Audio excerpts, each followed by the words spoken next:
प्यारे प्रतियोगी साथियों, सीता ग्रुप ऑफ एजुकेशन द्वारा संचालित यूपी टेट सीरीज में आप सभी का स्वागत है। आज मैं हिंदी विषय के साथ आपके समस्त उपस्थित हूँ। हिंदी विषय में जो भी महत्वपूर्ण, अति महत्वपूर्ण प्रश्न हैं, जो भी यूपी टेट में, उनके साथ आज उपस्थित हुआ हूँ। आज मैं हिंदी विषय के महत्वपूर्ण प्रश्नों का संकलन लेकर के आया हूँ। आप सभी को उन प्रश्नों से अवगत करवाऊंगा। आप सभी इस चैनल को सब्सक्राइब करें और पोस्ट को अवश्य ही शेयर करें। आगे के क्रम में मैं और भी महत्वपूर्ण प्रश्नों के साथ आपके समक्ष उपस्थित रहूंगा। आइए चर्चा करते हैं। सबसे पहले यहाँ प्रश्न इस तरीके से कुछ पूछा जा सकता है, संज्ञा के मुख्यतः कितने भेद होते हैं? तो आप सभी को मालूम ही है संज्ञा के बारे में। तो संज्ञा किसी व्यक्ति, वस्तु अथवा स्थान के नाम को संज्ञा कहा जाता है। तो संज्ञा के वास्तव में भेद होते हैं 5। पहला भेद होता है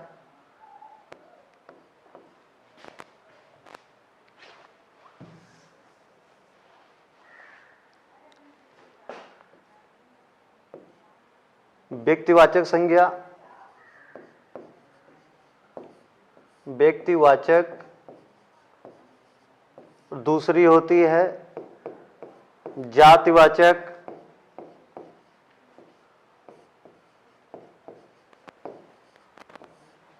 तीसरी संज्ञा जो होती है उस समुदाय या समूहवाचक,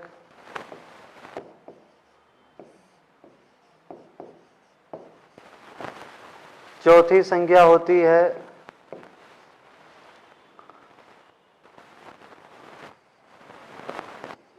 भाववाचक,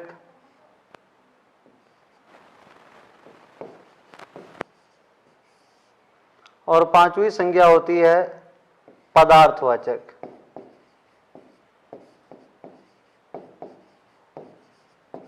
इस प्रकार संज्ञा के कुल भेद हो जाते हैं 5। व्यक्तिवाचक, जातिवाचक, समुदाय या समूहवाचक, भाववाचक और पदार्थवाचक, जिसको द्रव्यवाचक संज्ञा भी कहते हैं।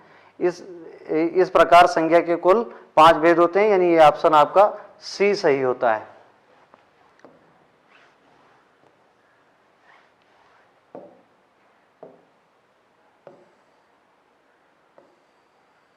इसी क्रम में सर्वनाम, सर्वनाम के कितने भेद होते हैं? तो सर्वनाम के मुख्यतः 6 भेद होते हैं, यानी यहाँ इसका जो है आपका डी ऑप्शन सही होगा। सर्वनाम के 6 भेद होते हैं। कौन कौन से? पहला होता है पुरुषवाचक सर्वनाम, पुरुषवाचक सर्वनाम।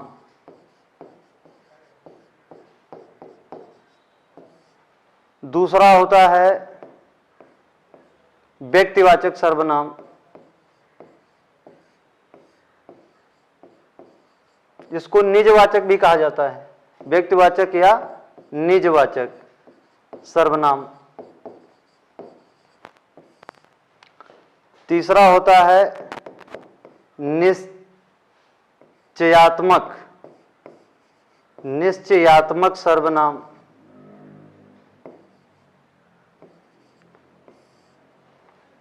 निश्चयात्मक सर्वनाम हो गया। चौथा होता है अनिश्चयात्मक सर्वनाम।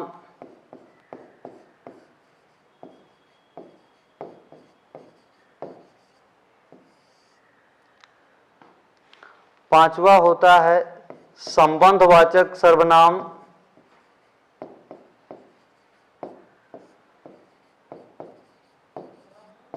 और छठा होता है प्रश्नवाचक सर्वनाम। प्रश्नवाचक। इस प्रकार ये आपका चौथा जो ऑप्शन है वह सही है। पुरुषवाचक, व्यक्तिवाचक, निश्चयात्मक, अनिश्चयात्मक, संबंधवाचक और प्रश्नवाचक। इस प्रकार से आपके सर्वनाम के 6 भेद होते हैं, तो ये ऑप्शन आपका डी सही है।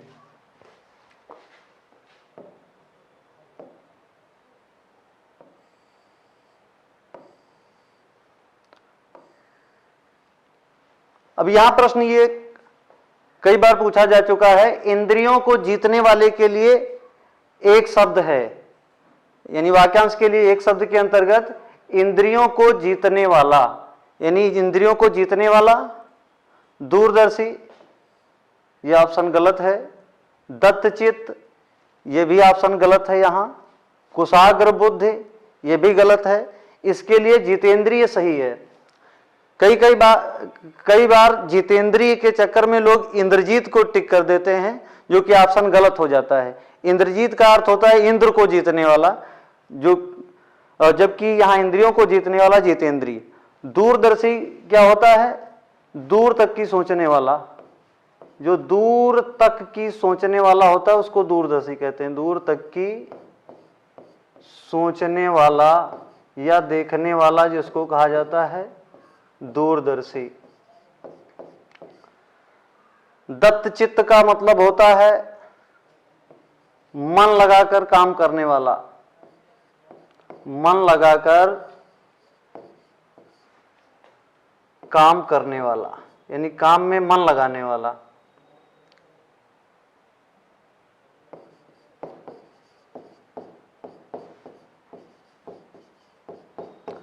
इसके अतिरिक्त कुशाग्र बुद्ध, तो इसका अर्थ है तीव्र बुद्धि वाला, तीव्र बुद्धि वाला, यानी जो तीव्र बुद्धि रखता हो उसको कुशाग्र बुद्धि कहा जाता है। तो ये ऑप्शन हो गया जितेंद्रिय, यानी इंद्रियों को जीत लेने वाला। इंद्रियों को जीत लेने वाले के लिए जितेंद्रिय शब्द जो है प्रयुक्त है। तो ये ऑप्शन नंबर 4 सही है आपका।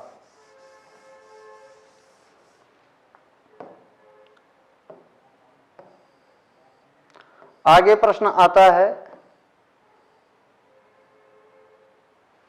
निम्नलिखित में से कौन सा बादल का पर्यायवाची है? ये साधुक्तम, यहां ये गलत हो गया है शब्द। साधुक्तम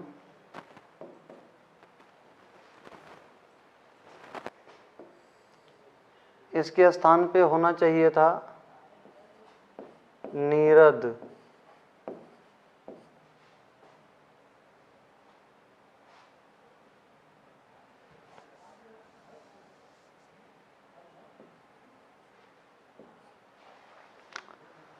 अब इस पर चर्चा करते हैं। यह पर्यायवाची नीरद जो है ये बादल का है। नीरज ये कमल का है।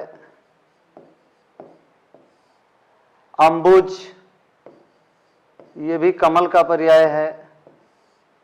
और अंबु ये जल का पर्याय है। तो अब यहां निम्नलिखित में से कौन सा बादल का पर्यायवाची है? तो ये नीरद, यानी ये ऑप्शन आपका सही होगा। ये साधुक्तम गलत था, ये नीरद, ये ऑप्शन आपका सही है। शेष पर्याय जो हैं वो कमल और जल के हैं, यानी नीरज कमल हो गया, अंबुज ये कमल का पर्याय हो गया, जल यहां जो है ये अंबु का पर्याय हो गया। तो कुल मिलाकर नीरद जो है ये बादल का पर्याय है।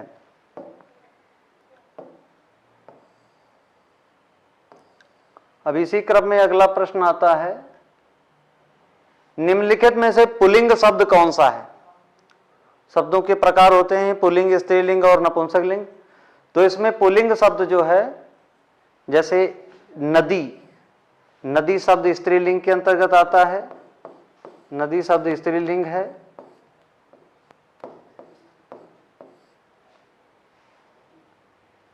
इलायची ये भी स्त्रीलिंग में आता है।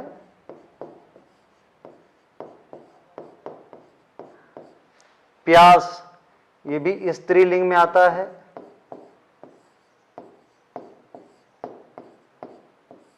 पानी शब्द जो है ये पुल्लिंग में आता है। तो पुल्लिंग शब्द जो है ये पानी है।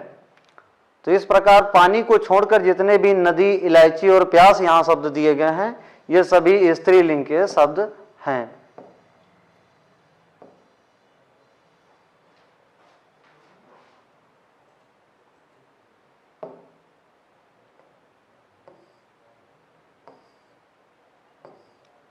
अगला प्रश्न आता है, हिंदी किस लिपि में लिखी जाती है? तो साथियों, हिंदी जो है वो देवनागरी लिपि में लिखी जाती है। देवनागरी लिपि के अंतर्गत हिंदी लिपिबद्ध की जाती है। तो देवनागरी शब्द यानी आप भी सही है। अब ये ब्राह्मी जो लिपि है ये प्राचीन लिपि है, प्राचीन लिपि है। खरोष्ठी भी प्राचीन है। ये खरोष्ठी और ब्राह्मी ये प्राचीन लिपियां हैं, जबकि गुरुमुखी जो है वो पंजाबी की लिपि है, पंजाबी की। तो इस प्रकार हिंदी जो है वो देवनागरी लिपि में लिखी जाती है। ये आपका बी ऑप्शन सही होगा। अब अगले क्वेश्चन की ओर आगे बढ़ते हैं। अगला क्वेश्चन है, निम्नलिखित नीचे दिए गए शब्दों में से तत्सम शब्द का चयन करना है। रस्सी, ये तत्सम नहीं है, क्योंकि रस्सी का तत्सम जो होता है वह रज्जु होता है। ऊंट, ये भी तत्सम शब्द नहीं है, क्योंकि ऊंट का तत्सम जो होता है उष्ट होता है। ये भी तद्भव ही शब्द है, ऊंट का तत्सम उष्ट होता है। दूध, ये भी तद्भव शब्द ही है, क्योंकि दूध का तत्सम दुग्ध होता है। तो इसमें तत्सम शब्द जो है पहला वाला विकल्प आपका सही है, आम्र, क्योंकि ये आम का तत्सम है। ये आम्र सही है। शेष सभी जितने हैं वो तद्भव हैं, उनके तत्सम क्रमशः दुग्ध, उष्ट और रज्जु होते हैं। इसी क्रम में ये अगला क्वेश्चन है, उन्मूलन का विलोम क्या है? उन्मूलन, तो उन्मूलन का अर्थ होता है उखाड़ना। तो अब उत्थान की अगर हम बात करें तो उत्थान का विलोम होता है पतन। उत्कर्ष, इसका विलोम होता है अपकर्ष।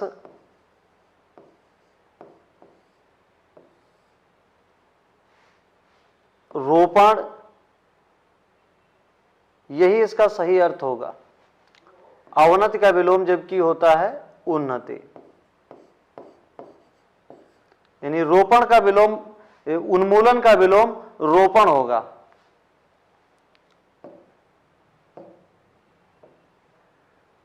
नेक्स्ट क्वेश्चन की ओर आगे बढ़ते हैं। अगला क्वेश्चन है, इत्यादि शब्द में कौन सी संधि है? इत्यादि पद में कौन सी संधि है? तो इत्यादि पद में आपकी यण संधि है। यहां संधियां वृद्धि, गुण और अयादि बताई गई हैं। क्योंकि यण संधि इसका सूत्र इको यणच होता है, इको यणच। इको यणच का अर्थ यह होता है कि इक के पश्चात अगर अच आता है तो वहां यण हो जाता है। नियम क्या होता है? ई, उ, री और री इत्यादि के पश्चात अगर कोई असमान वर्ण आता है तो क्रमशः ये या, वा, रा और ला में बदल जाते हैं। एक के पश्चात अगर कोई असमान वर्ण आने पर, असमान वर्ण आने पर ये क्रमशः इसमें बदल जाते हैं, इको यणच। इस नियम की विस्तृत व्याख्या मैं करूंगा। यानी यदि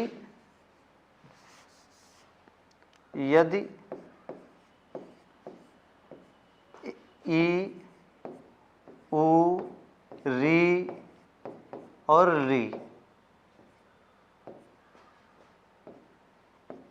के पश्चात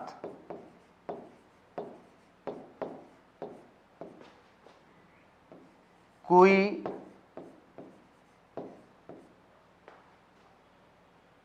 असमान वर्ण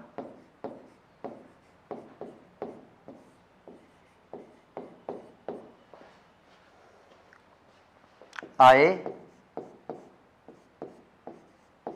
तो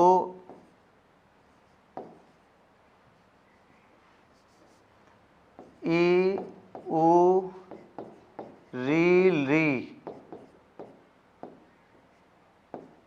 के स्थान में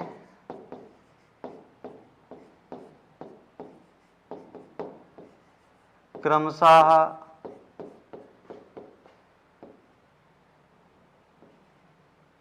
या व र ला हो जाते हैं।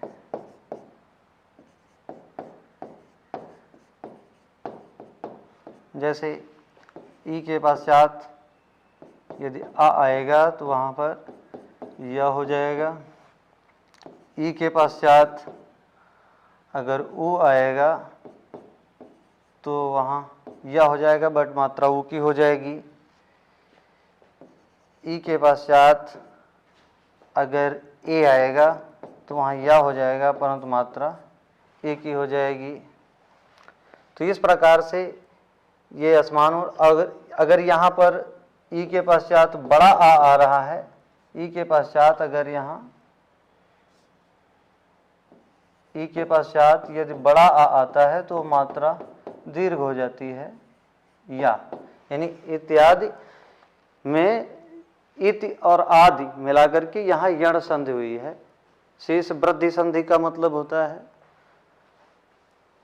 जहाँ आ या पड़ा के पश्चात ए या वो आते हैं तो उनमें वृद्धि होकर के आय और औ हो जाते हैं। इस प्रकार ये वृद्धि का नियम है।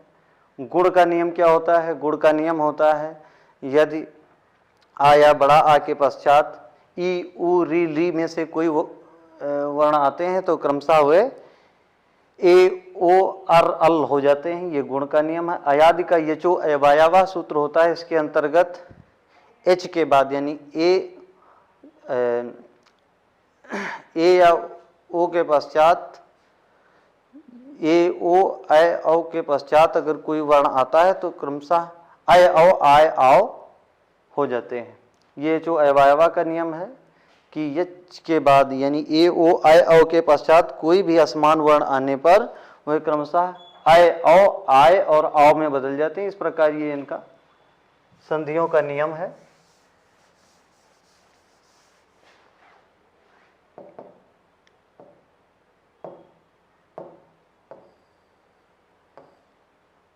अब अगला प्रश्न है, कारक के कितने भेद होते हैं? कारक के भेद तो संस्कृत के अंतर्गत आपको जानकारी है 6 कारक बताए गए हैं।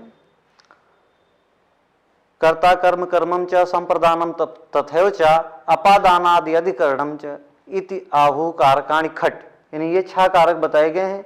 जबकि हिंदी में कारकों की कुल संख्या है 8। हिंदी में 8 कारक हैं। चूंकि संस्कृत में संबंध और संबोधन को कारक नहीं माना गया है और इसमें संबंध और संबोधन को मिलाकर कुल 8 कारक हो जाते हैं। कर्ता, कर्म, करण, संप्रदान, अपादान, संबंध, अधिकरण,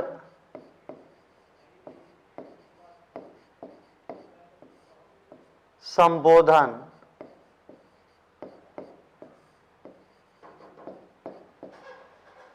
इनको मिलाकर के कुल कारकों की संख्या 8 हो जाती है। इनके कारक के चिन्ह कर्ता ने हो गया, कर्म को करण से के द्वारा, से या के द्वारा हो गया, संप्रदान के लिए अपादान से यानी अलग होने के अर्थ में,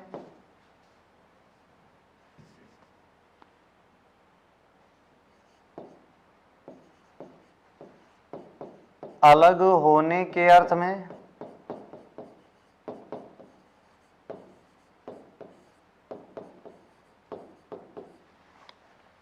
संबंध का, की, के, रा, री, रे आदि चिन्ह होते हैं इसके।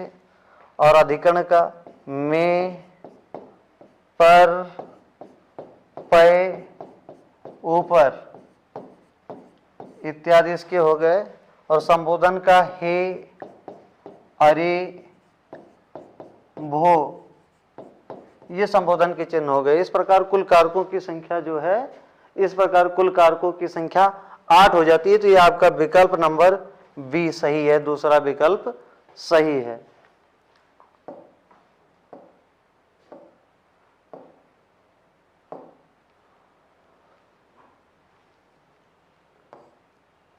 अब ये अगला क्वेश्चन है आपके, दिए हुए शब्दों में विपरीत अर्थ वाला आपको चयन करना है। तो विपरीत अर्थ वालों में सबसे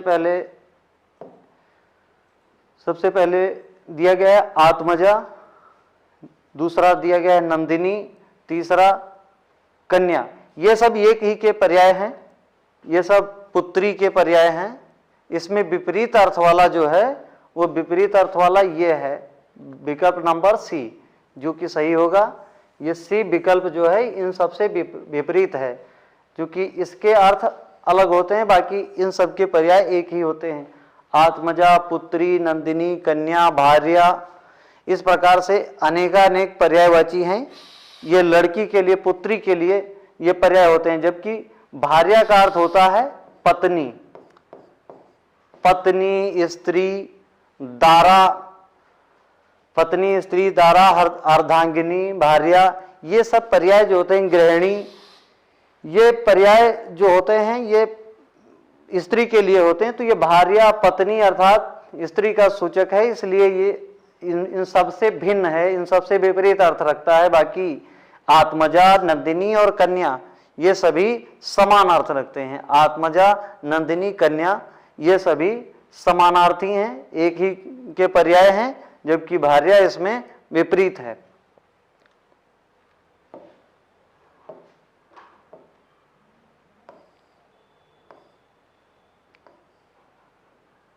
अब नेक्स्ट क्वेश्चन आपका है, मृगावती किसकी रचना है? इसमें लगभग ये भक्तिकाल की प्रेमाश्रयी शाखा के कवि हैं, भक्तिकाल की प्रेमाश्रयी शाखा के कवि। तो भक्तिकाल की प्रेमाश्रयी शाखा के कवियों में से कोई ना कोई एक क्वेश्चन आता है, टेट या सुपर टेट परीक्षा में पूछा जाता है। तो यहाँ पर जैसे कि पूछा गया है, यहाँ मृगावती गलत हो गया है, कुछ मृगावती होना चाहिए, मृगावती।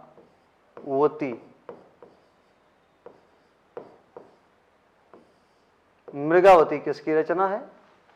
तो इसमें जो प्रेमाश्रयी शाखा के कवि उस्मान हैं, इनकी प्रसिद्ध रचना है चित्रावली।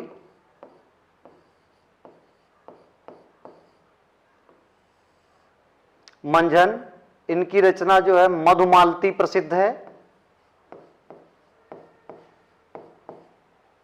मधुमालती। कुतुबन, ये कुतुबन है जिनकी रचना है मृगावती। और जायसी की रचना पद्मावत।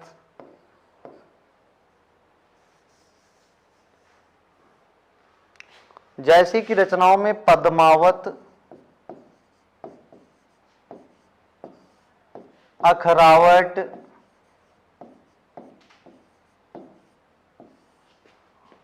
और आखिरी कलाम,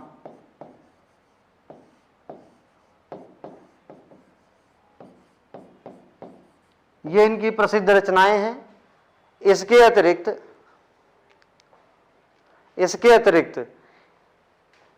इस काल के कवियों में मुल्ला दाऊद का भी नाम आता है, जिनकी रचना ज्ञानदीप है, नूर मोहम्मद की रचना इंद्रावती इत्यादि। अन्य कवि जो है प्रेमाश्रयी शाखा के प्रसिद्ध कवि हैं, जिनकी अनेक अन्य रचनाएं हैं।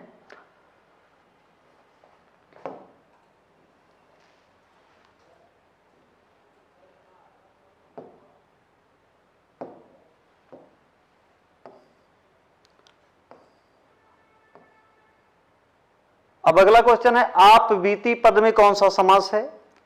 तो आप बीती पद में जो है आपका द्विगु समास होगा, तत्पुरुष समास होगा, तत्पुरुष समास।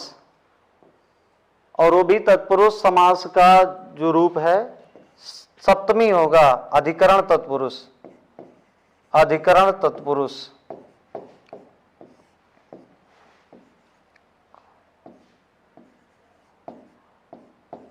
अधिकरण तत्पुरुष, क्योंकि इसका चिन्ह होता है में या पर होता है, तो आप बीती शब्द का अर्थ है अपने पर बीती, अर्थात इस प्रकार ये अधिकरण तत्पुरुष होगा, में पर।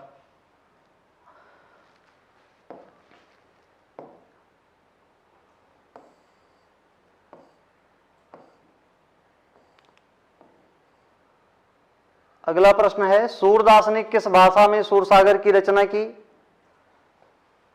तो यहां अवधि ये गलत है, खड़ी बोली ये भी नहीं थी, राजस्थानी भी नहीं थी।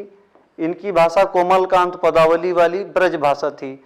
सूरदास ने ब्रज भाषा में सूरसागर की रचना की है। सूरदास द्वारा रचित जो सूरसागर है वह भक्ति काल का उत्कृष्ट महाकाव्य है, जिसमें श्री कृष्ण के बाल लीलाओं का सुंदर वर्णन किया है। अब यही प्रश्न इस प्रकार भी आ सकता है, श्रृंगार और वात्सल्य का सम्राट कवि किसे कहा जाता है? तो श्रृंगार और वात्सल्य के सम्राट कवि जो है वह सूरदास कहे जाते हैं। प्रश्न दूसरे तरीके से भी पूछा जा सकता है, सूरसागर ग्रंथ का वर्ण विषय यानी आधार क्या है, कहां से इसमें कथानक लिया गया है? तो सूरसागर का वर्ण विषय यानी वर्ण विषय जो है, इसका वर्ण विषय सूरसागर का वह श्रीमद् भागवत है। श्रीमद् भागवत ही इसका वर्ण विषय है सूरसागर का। इस प्रकार कई प्रश्न बन जाते हैं।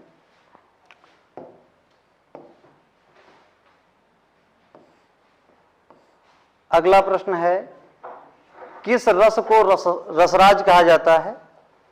तो रसों की संख्या जो रस सिद्धांत के प्रणेता भरत मुनि हैं उन्होंने 8 बताई है, जबकि अभिनव गुप्त के द्वारा रसों की संख्या 9 बताई गई है।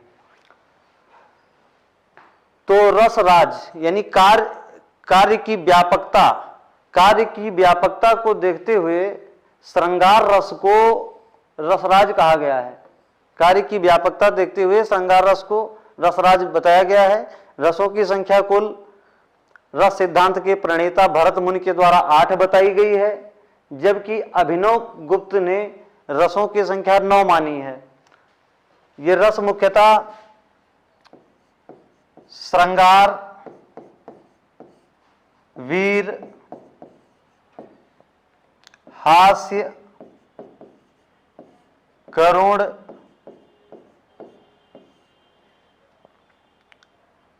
रौद्र, बीभत्स,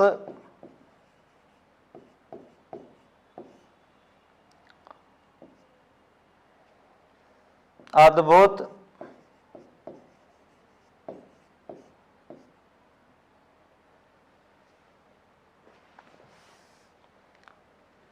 भयानक,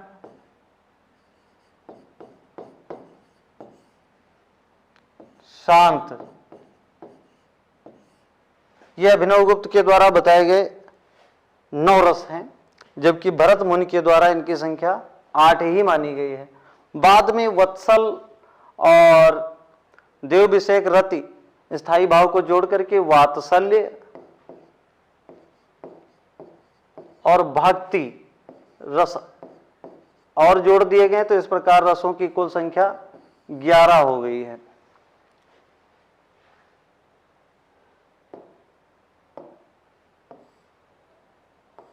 अगला प्रश्न आता है, बहुत ही अच्छा प्रश्न है। आदिकाल में पहेलियां लिखने वाले कवि कौन थे? ये जगनिक, ये वीर गीत लिखने वाले कवि हैं, वीर गीत। इन्होंने वीर गीत लिखा है। परमाल रासो इनके द्वारा लिखा गया आल्हाखंड है। परमाल रासो इन्होंने लिखा है। आल्हाखंड दूसरा नाम है। सराहपा, ये सराहपा को ये सिद्ध साहित्य के प्रथम कवि माने जाते हैं, सिद्ध साहित्य, और इनको हिंदी साहित्य का प्रथम कवि भी माना जाता है। ये सिद्ध साहित्य के प्रवर्तक हैं। इनकी रचना जो है वो दोहा कोश बहुत प्रसिद्ध रचना है दोहा कोश। ये गोरखनाथ, ये नाथ संप्रदाय के प्रवर्तक हैं, नाथ संप्रदाय के प्रवर्तक हैं गुरु गोरखनाथ।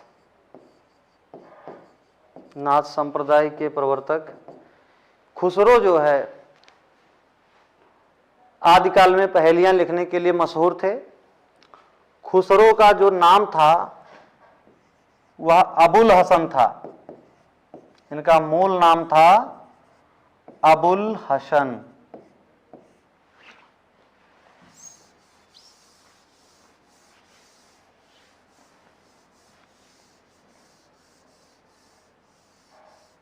इनका मूल नाम अबुल हसन था। ये निजामुद्दीन औलिया के शिष्य थे। निजामुद्दीन औलिया इनके ये शिष्य थे। इनकी रचनाओं में इन्होंने लिखा है खालिक बरी, खालिक बरी, मुकरियां,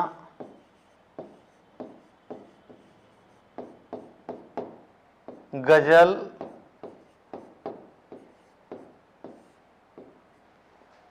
दो सुखने,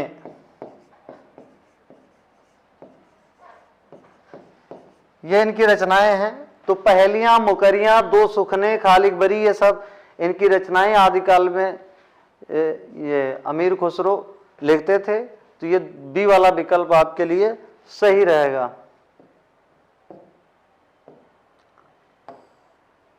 आगे चर्चा करते हैं। अष्टछाप के कवि नहीं हैं, तो अष्टछाप आपको जानकारी होगी। अष्टछाप के कवि जो है कृष्ण भक्ति शाखा से संबंधित थे।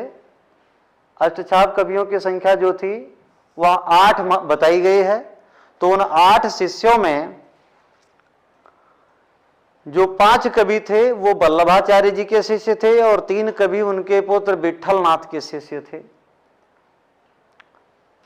तो इस प्रकार इनकी कुल संख्या 8 थी।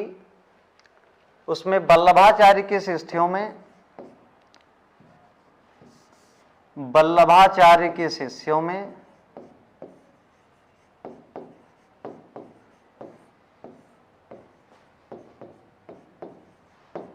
वल्लभाचार्य के शिष्यों में कुंभन दास,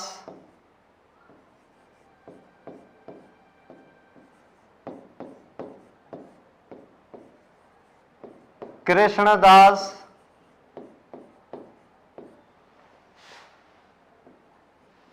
कुंभनदास, कृष्णदास, सूरदास,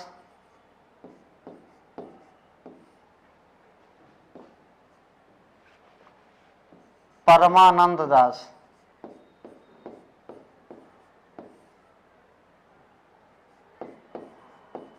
ये 4 कवि थे। जबकि विट्ठल नाथ के जो शिष्य थे, विट्ठल नाथ के शिष्य, तो इन विट्ठल नाथ के शिष्यों में छीत स्वामी,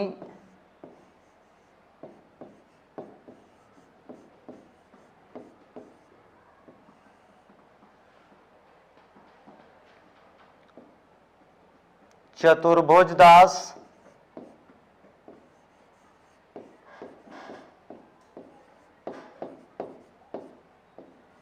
और नंददास थे।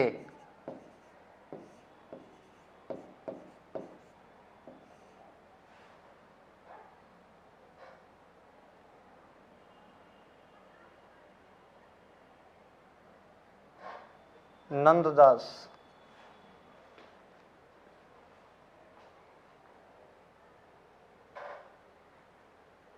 तो इस प्रकार कृष्णदास, परमानंद दास और नंददास ये अष्टछाप से संबंधित हैं। ये नाभादास अष्टछाप से संबंधित नहीं है। तो ये विकल्प आपका ए सही है। नाभादास राम भक्ति शाखा से संबंधित हैं।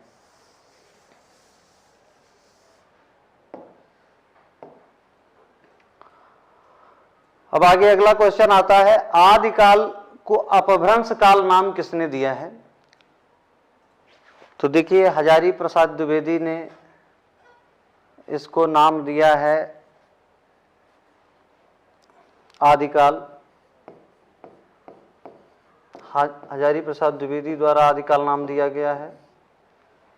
राम कुमार वर्मा ने इसे संधि चारण काल नाम दिया है। संधि चारण काल, ये नाम राम कुमार वर्मा के द्वारा दिया गया है। राहुल सांकृत्याय ने इसे सिद्ध सामंत काल नाम दिया है।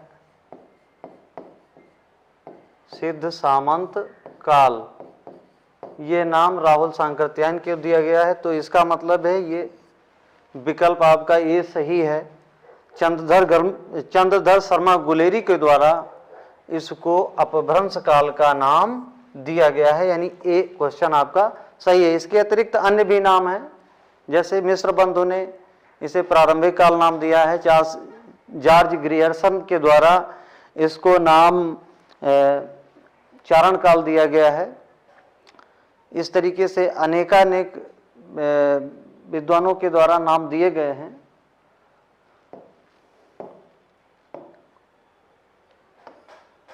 अब लास्ट क्वेश्चन है, हिंदी प्रदीप पत्रिका के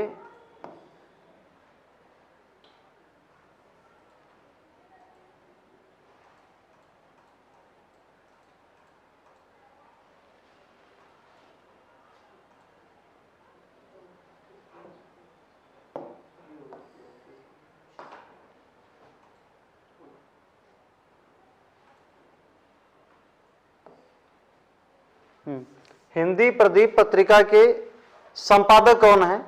तो हिंदी प्रदीप जो है वह भारतेंदु युग की पत्रिका है। भारतेंदु युग में इसका संपादन हुआ था बद्री नारायण चौधरी के द्वारा। ये बद्री नारायण चौधरी भी भारतेंदु युग के लेखक हैं। इनके द्वारा 2 पत्रिकाओं का संपादन किया गया जो कि बहुत महत्वपूर्ण है। पहली पत्रिका इनके द्वारा संपादित थी, उसका नाम है नागरी नीरद। नागरी नीरद पत्रिका का इनके द्वारा संपादन किया गया। दूसरी इनकी प्रसिद्ध पत्रिका थी भारतेंदु युग की आनंद कादंबिनी।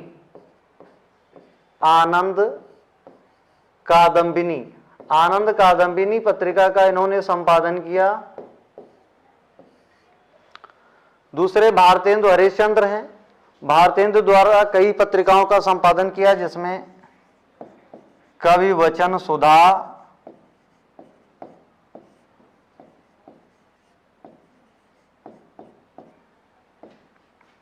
हरिश्चंद्र चंद्रिका,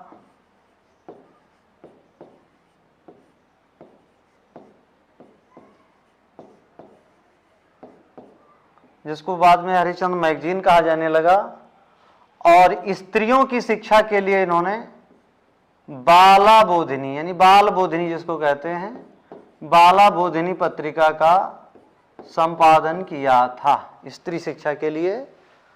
इसके अतिरिक्त प्रताप नारायण मिश्र जी ने ब्राह्मण नामक पत्र का इसमें संपादन किया था, इनका ब्राह्मण पत्र था। तो हिंदी प्रदीप पत्रिका के संपादक जो है बालकृष्ण भट्ट हैं। ये भारतेंदु युग की प्रमुख पत्रिकाएं हैं और बालकृष्ण भट्ट जी हिंदी प्रदीप पत्रिका के संपादक हैं। अब निम्नलिखित में से ऊष्म व्यंजन किसे कहते हैं?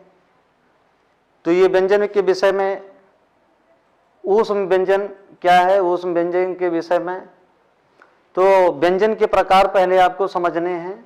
व्यंजन होते कितने प्रकार के हैं? व्यंजन 4 प्रकार के होते हैं कुल। सबसे पहला स्पर्श व्यंजन, स्पर्श व्यंजन। दूसरे हो गए अंतस्थ व्यंजन,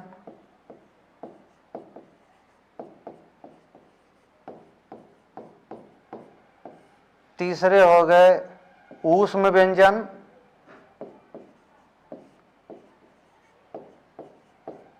और चौथे आते हैं संयुक्त व्यंजन।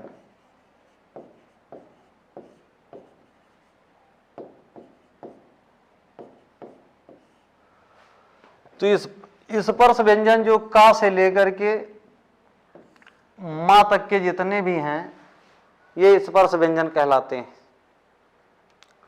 अंतस्थ व्यंजन, इनकी संख्या या, र, ल और वा, ये 4 वर्ण जो हैं अंतस्थ व्यंजन कहलाते हैं।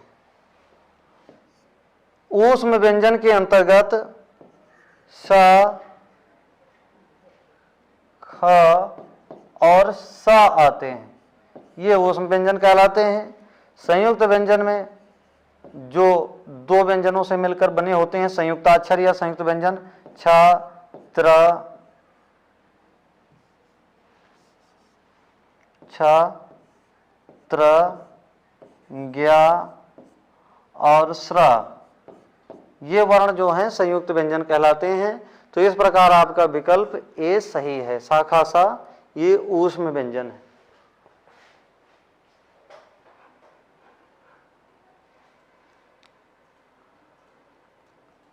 वीडियो को लाइक और शेयर अवश्य करें। धन्यवाद।